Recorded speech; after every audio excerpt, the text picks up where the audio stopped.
संत शिरोमणि आचार्य गुरुवर श्री विद्यासागर जी महाराज की जय। और हम युग प्रणेता पूज्य गुरुवर श्री प्रणम्य सागर जी महाराज की जय। ओम अरहम नमः। स्वाध्याय प्रेमी बंधुओं, आप सभी का आचार्य उमा स्वामी द्वारा विरचित गागर में सागर भरने वाले अनोखे ग्रंथ श्री तत्वार्थ सूत्र ग्रंथराज जी के स्वाध्याय में स्वागत है।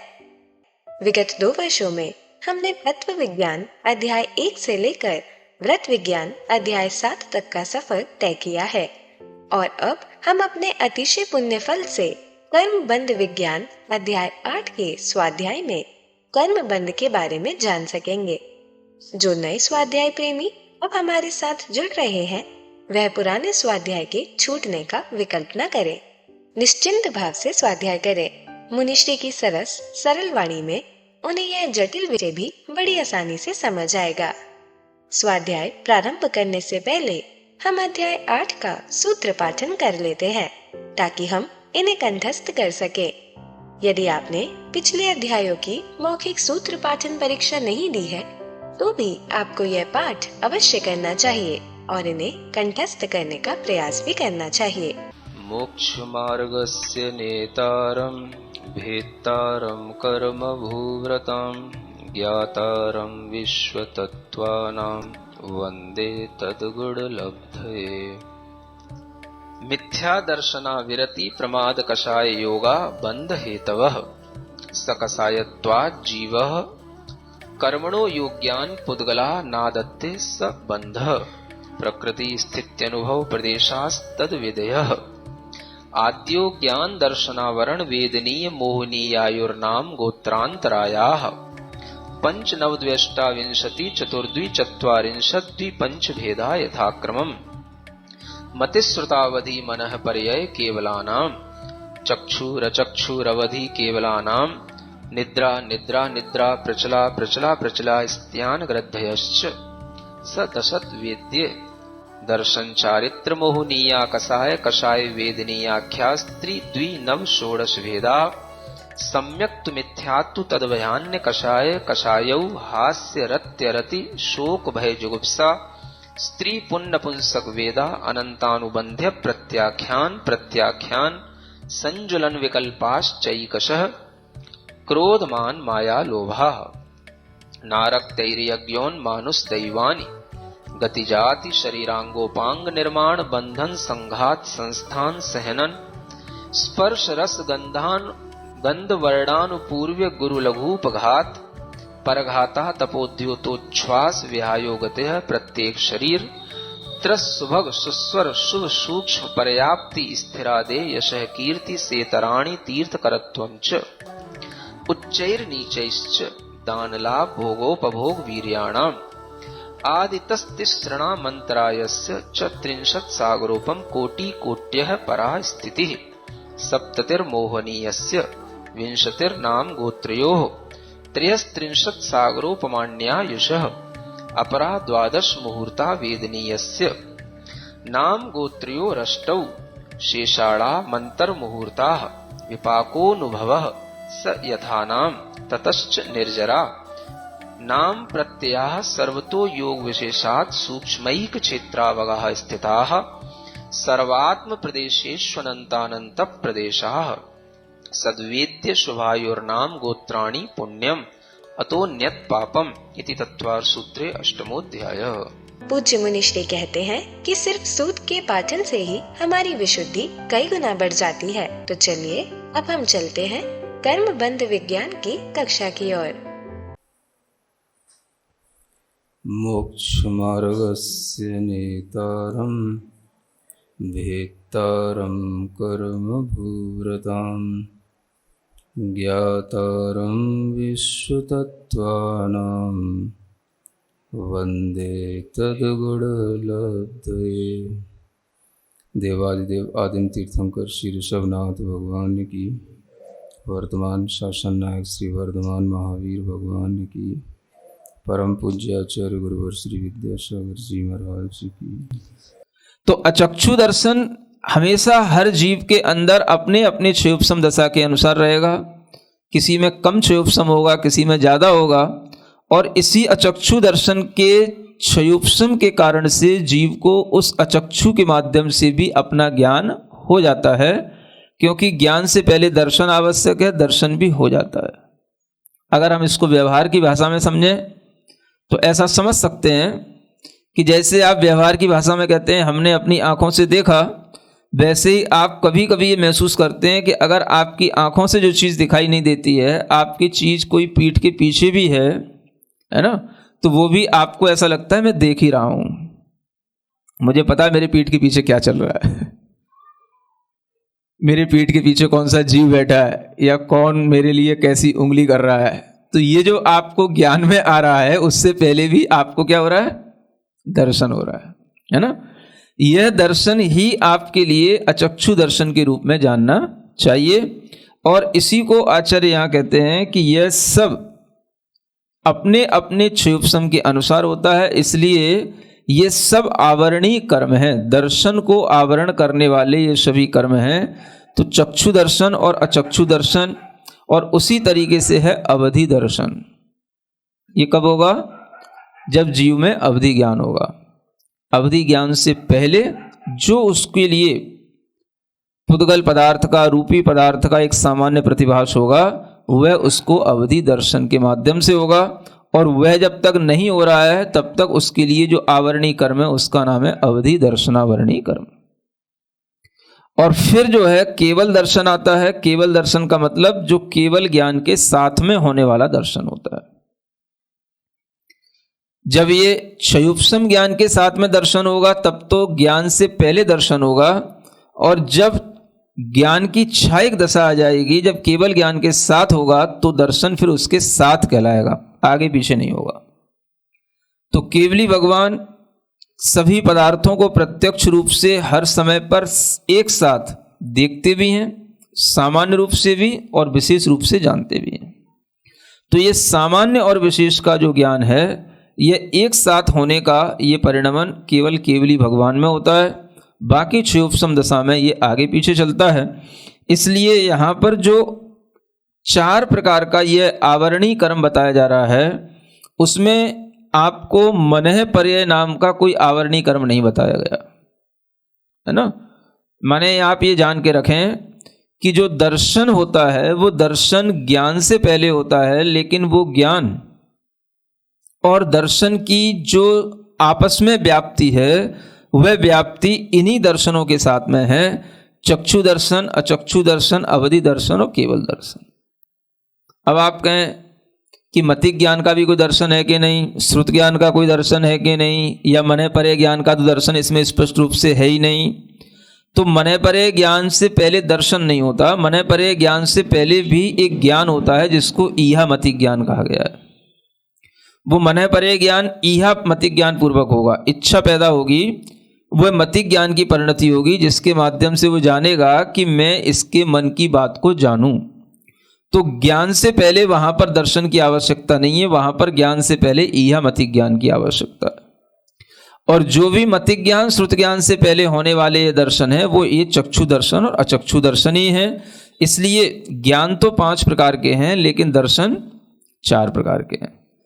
इन दर्शनावरणीय कर्मों के माध्यम से आत्मा के अंदर उसकी जो संचेतना है, स्व संवेदन का एक भाव है, वह सारा का सारा लुप्त हो जाता है। और इन्हीं दर्शनावरण कर्मों के कारण से जीव पदार्थ को जानने में भी असमर्थ हो जाता है। इसलिए यह दर्शनावरणीय कर्म कहे जाते हैं। और इन्हीं दर्शनावरणीय कर्मों में ये 4 भेद होने के बाद में 5 एक निद्राओं का उल्लेख अलग से और किया गया है। ये 5 क्या हैं? ये निद्राएं हैं। ये तो 4 जो कर्म हैं, ये तो दर्शनावरणीय कर्म के रूप में कहे गए, ये भी दर्शनावरणीय कर्म हैं, लेकिन ये निद्रा के साथ में है, ये निद्रा रूप में, इसलिए इनको अलग विभक्ति के साथ में लिखा गया। ये 5 प्रकार की निद्राएं हैं जिनसे भी यह जीव अपनी चेतना का कुछ भी आभास नहीं कर पाता।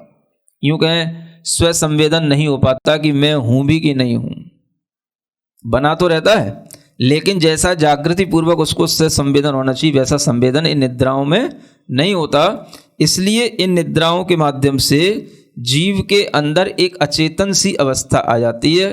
तो आचार्य कहते हैं निद्रा जीव को अचेतन बना देती है, चेतन होते हुए भी क्या कर देती है, अचेतन। निद्रा, निद्रा, निद्रा का मतलब प्राकृत में निद्रा है ना, मूलाचार ग्रंथ में गाथा आती है, उसमें लिखा हुआ है निद्रा जीवम अचेरणम कुणदी। जीव को जो है निद्रा अचेतन कर देती है।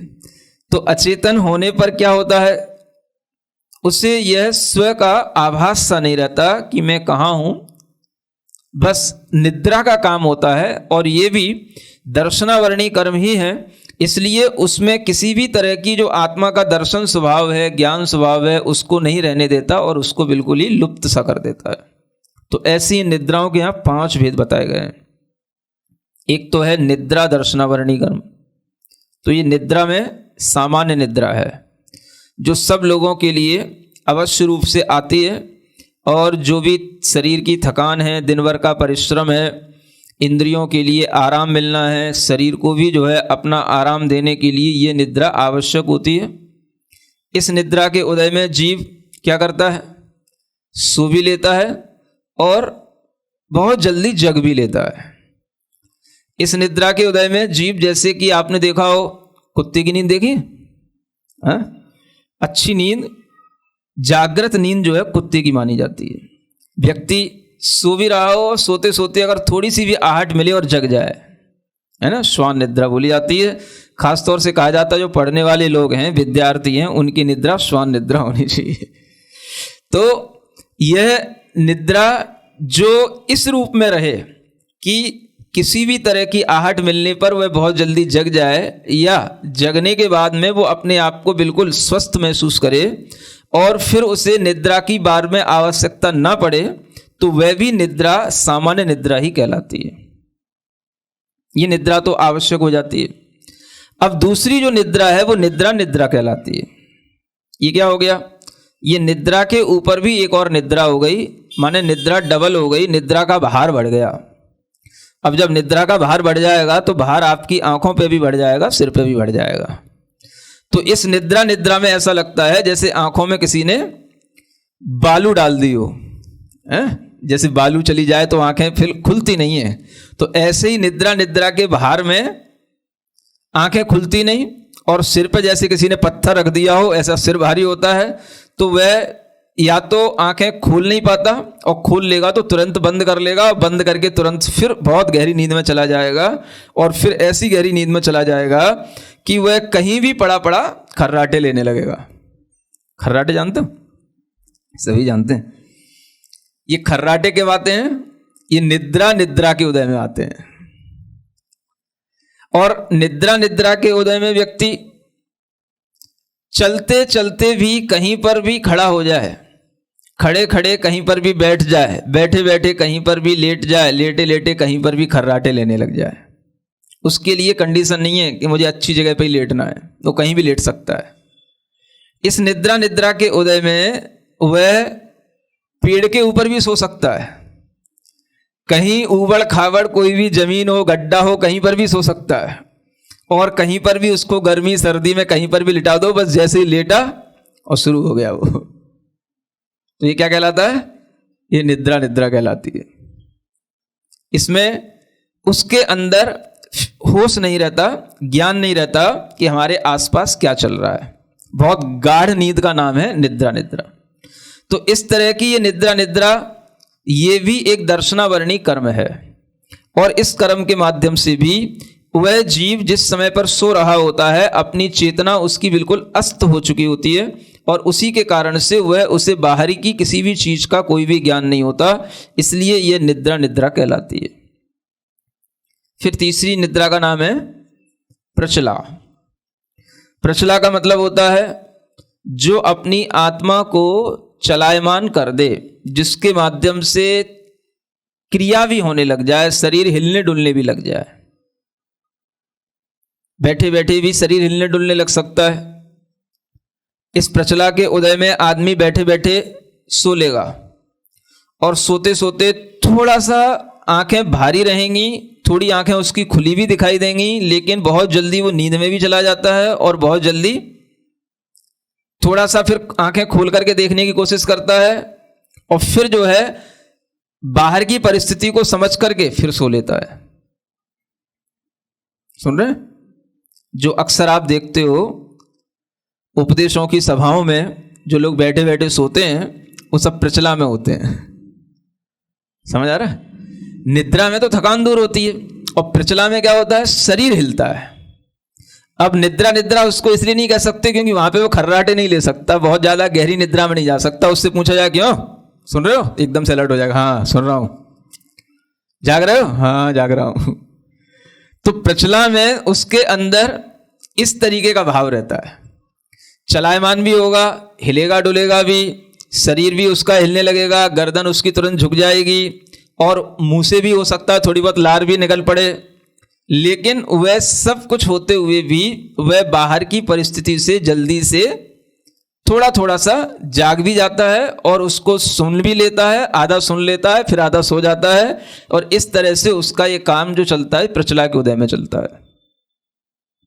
तो ये निद्रा निद्रा अलग टाइप की हो गई और प्रचला जो होती है ये थोड़ी अलग टाइप की है। और फिर इससे भी बड़ी चीज आ जाती है प्रचला प्रचला। इसमें क्या होता है, अब ये डबल प्रचला हो गई। पहले तो थोड़ा सा चल रहा था, अब तो ये बहुत ज्यादा चलने लग जाता है। तो चलने का मतलब यह है कुछ ऐसी भी निद्राएं होती हैं, है ना, कभी आपने देखा हो, मैंने भी देखा है कि मतलब इतनी डेंजरस निद्राएं होती हैं कि आदमी अगर यहां पर बैठ जाए तो यहां पर सो जाए और वह सोते सोते भी चलता चलता वहां से वहां पहुंच जाए। मतलब इतना खतरनाक है वो निद्रा, ये प्रचला प्रचला भी, कि इसमें आदमी चलता है सोते हुए। ये इतना आत्मा को चलायमान कर देती है, उसे पता नहीं रहता है कि वह कितना घूम रहा है। उसका शरीर बहुत घूमेगा, गर्दन उसकी घूमती रहेगी, वह बिल्कुल जो है जैसे कि उसके ऊपर कोई भूत लग गया हो, वो भूत की तरह बिल्कुल घूमता है। जैसे कोई भूत लग जाता है तो फिर उसको भूत जैसे कोई घुमाता है, उसे पता नहीं होता है। ऐसे ये प्रचला प्रचला का ये भूत एक तरह का है जो उदय में आने पर उसको बिल्कुल निश्चेष्ट तो कर ही देता है, लेकिन उसकी संवेदना इतनी भी चली जाती है, उसे यही पता नहीं रहता है कि हम कहां सोए थे और कहां अब जब उसकी प्रचला प्रचला खुलेगी तो उसे पता नहीं होगा कि हम कहां से कहां पहुंच गए। वो घूमता है, लेटा लेटा भी कहीं से कहीं तक पहुंच जाता है। तो ये बहुत खतरनाक निद्रा है और इस निद्रा में भी बहुत सारी घटनाएं हो सकती हैं, क्योंकि जब उसे पता ही नहीं है कि वो घूमते घूमते कहां पहुंच गया। इसमें भी उसके अंदर ये लार टपकने वाली प्रक्रिया रहेगी और उसको जो है किसी भी तरीके से उसकी निद्रा को अगर हटाया भी जाएगा तो वो थोड़ी सी निद्रा में नहीं हटेगा। मतलब कि अगर उसको थोड़ा सा हिलाया जाए, हल्का सा उसको बताया जाए, तो हल्के से में कुछ नहीं होएगा।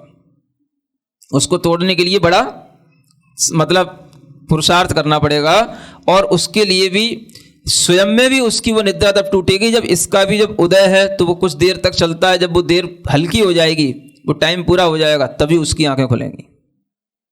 है कुंभकर्ण की नींद। अब ये तो पता नहीं आप लोगों ने कहां से सुन रखी है, सुनी तो हमने भी है, लेकिन इस तरह से कुंभकर्ण की नींद को भी हम प्रचला प्रचला नहीं कह सकते हैं, है ना, क्योंकि प्रचला प्रचला में व्यक्ति के लिए घूमना हो रहा है, वो कहीं से कहीं तक पहुंच रहा है, वो एक अलग ही उसके अंदर चलायपना आ रहा है, चलायमानपना आ रहा है। लेकिन वो निद्रा निद्रा कहलाएगी जिसमें व्यक्ति बहुत ज्यादा सोता है, नींद के बाद भी उसको नींद आती है तो उसे निद्रा निद्रा बोलते हैं। लंबे समय तक सोना, खर्राटे लेकर के सोना, ये निद्रा निद्रा में आता है। तो प्रचला प्रचला की स्थिति अलग तरीके की, ये खतरनाक है। निद्रा निद्रा फिर भी जीव के लिए राहत देगी, ये जो है जीव को नुकसान भी पहुंचाती है। तो ये प्रचला प्रचला के बाद में इससे भी ज्यादा खतरनाक निद्रा है जिसका नाम है स्त्यान ग्रद्धि। क्या है? स्त्यान ग्रद्धि। स्त्यान का मतलब होता है कि ये जैसे सोते सोते ही स्वप्न में भी इसके अंदर एक इतना रौद्रपने का कार्य हो जाता है, साहस आ जाता है कि वह व्यक्ति कहीं पर भी सोते हुए ही चला जा सकता है और चलते चलते हुए कहीं जैसे नदी के किनारे पहुंच जाए, पर्वत के स्थान पर पहुंच जाए, वो पर्वत को लांघ सकता है, नदी को क्रॉस कर सकता है। सोते समय उसके अंदर इतनी ताकत आ जाती है, जब तक सोता रहेगा तब तक उसके अंदर इस तरीके की शक्ति बनी रहेगी। और जहां उसकी ये निद्रा टूट गई, वहीं पर वह उसी समय पर वहीं पर ढेर हो जाएगा। वो अगर मान लो कहीं पर्वत पर चढ़ रहा हो और उसकी निद्रा टूट जाए तो फिर नहीं चढ़ पाएगा, फिर गिर पड़ेगा तो नीचे पड़ेगा। नदी में तैर रहा हो, जा रहा हो, डूब जाएगा। जब तक निद्रा का उदय है वो कुछ भी कर सकता है। बड़े बड़े रौद्र कर्म भी इसमें कर दिए जाते हैं, और इसमें किसी का वह मर्डर करके भी आ सकता है, किसी के लिए कहीं से कहीं तक नुकसान भी पहुंचा करके आ सकता है, अपने घर के भी लोगों को करके आ सकता है, दूसरे कहीं दूर दराज भी जा करके लौट करके आ सकता है, उसे पता नहीं होगा। ओम अरहम नमः। तो चलिए आज की कक्षा की एक क्विक रिवीजन कर लेते हैं। हमने जाना कि 5 प्रकार के ज्ञानों के केवल 4 प्रकार के दर्शन होते हैं। मति ज्ञान, श्रुत ज्ञान से पहले चक्षु अचक्षु दर्शन होते हैं। मनःपर्य ज्ञान से पहले दर्शन नहीं होता, यह मति ज्ञान होता है। किसी के मन की बात जानने की इच्छा मति ज्ञान की परिणति के रूप में होती है।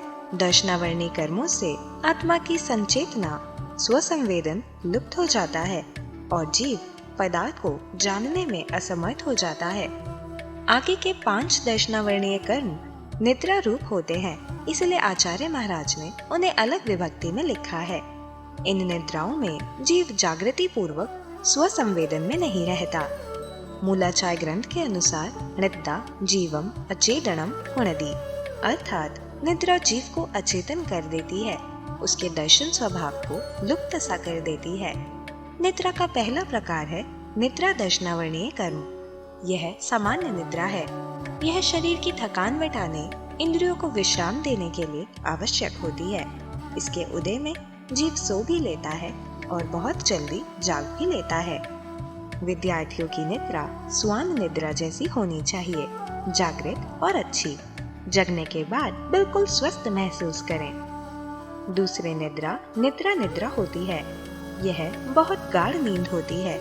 इसमें आंखों और सर पर निद्रा का भार पड़ जाता है, जैसे आग में पड़ी बालू और सर पर रखा पत्थर। इसके उदय में व्यक्ति कहीं भी सर्दी गर्मी में पेड़ के ऊपर ऊबड़ खाबड़ जमीन पर चलते चलते, खड़े खड़े, बैठे बैठे खर्राटे लेने लग जाता है। खर्राटे निद्रा के उदय में आते हैं। इसमें उसे आसपास का ज्ञान नहीं रहता, चेतना बिल्कुल अस्त हो जाती है। तीसरी निद्रा प्रचला होती है। यह आत्मा को चलायमान कर देती है। बैठे बैठे भी शरीर हिलने डुलने लग जाता है। जैसे अक्सर उपदेश सभाओं में लोग थोड़ा सुन लेते हैं, थोड़ा सो लेते हैं, आंखें खोल लेते हैं, हिल डुल लेते हैं। ये सब प्रचला में होता है। इसको खर्राटे के अभाव में निद्रा नहीं कह सकते। वह बहुत ज्यादा गहरी निद्रा में नहीं जाता, कभी जागृत हो जाता है, फिर सो जाता है। गर्दन तुरंत झुक जाती है, मुंह से लार भी निकल सकती है। निद्रा और प्रचला अलग अलग टाइप की होती है। चौथी निद्रा प्रचला बहुत खतरनाक होती है। इसमें आदमी सोते हुए चलता है, उसका शरीर गर्दन सब घूमते हैं, लेकिन उसे पता भी नहीं रहता कि वह घूम रहा है। इसमें मुंह से लार टपकती है। यह आदमी को भूत लगने के समान ही बिल्कुल निश्चेष्ट कर देती है। उसे पता ही नहीं होता कि वह घूमते घूमते कहाँ पहुँच गया। इसीलिए इसमें बहुत सारी घटनाएं हो सकती हैं। यह निद्रा हल्के प्रयास से नहीं टूटती। इसे तोड़ने के लिए बड़ा पुरुषार्थ करना पड़ता है। उदय का टाइम पूरा होने पर यह स्वयं ही टूट जाती है और आँख खुल जाती है। कुंभकर्ण की नींद को भी हम प्रचला नहीं कह सकते, क्योंकि उसके अंदर व्यक्ति चलायमान रहता है, घूमता है। यह निद्रा कहलाएगी, जिसमें व्यक्ति बहुत लंबे समय तक खर्राटे आदि लेकर सोता है। निद्रा फिर भी जीव को राहत देती है। प्रचला जीव को नुकसान पहुंचाती है। सबसे ज्यादा खतरनाक निद्रा स्त्यानग्रति है। इसमें सोते सोते ही व्यक्ति मर्डर जैसे बड़े बड़े रौद्र कर्म भी कर सकता है, पर्वत लांघ सकता है, नदी क्रॉस कर सकता है आदि, लेकिन उसे पता नहीं होता। उसमें ये शक्ति सोते समय आती है और निद्रा टूटने तक बनी रहती है। नींद टूटने पर ना वह पर्वत चढ़ पाएगा और ना ही नदी पार कर पाएगा। तो चलिए अब हम सभी जुनवाणी स्तुति करेंगे और तत्पश्चात समय होगा आज के सवाल का।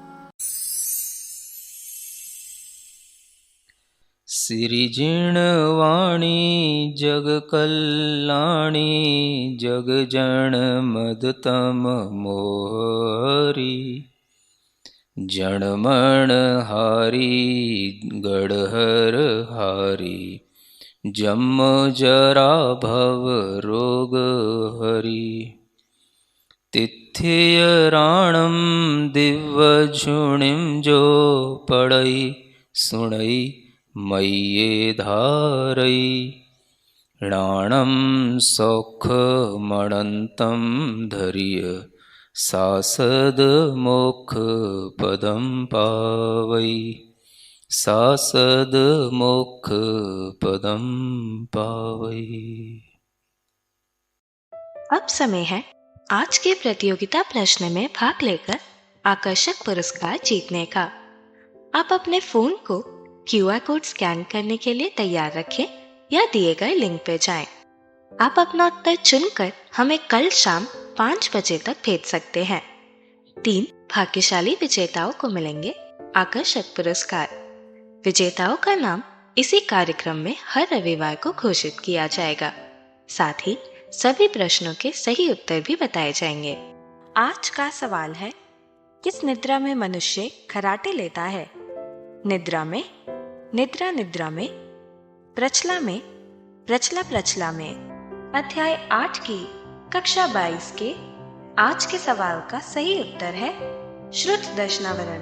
अगर आप किसी कारणवश कोड को स्कैन ना कर पाए हों तो आप क्लास की वेबसाइट पर जाकर भी उन्हें अटेम्प्ट कर सकते हैं। इस लिंक पर जाएं या QR कोड को स्कैन करें। धन्य है हमारा पुण्य जो मुनिश्री हमें कर्म बंध जैसे कठिन विषय को इतनी सरलता के साथ समझा रहे हैं, ताकि हम डेली लाइफ में कर्म बंध के कारणों को जानकर उनसे बच सके। और यह ज्ञान आप अपने मित्र, परिवार, समाज के लोगों को इस स्वाध्याय से जोड़कर उन तक पहुंचा सकते हैं।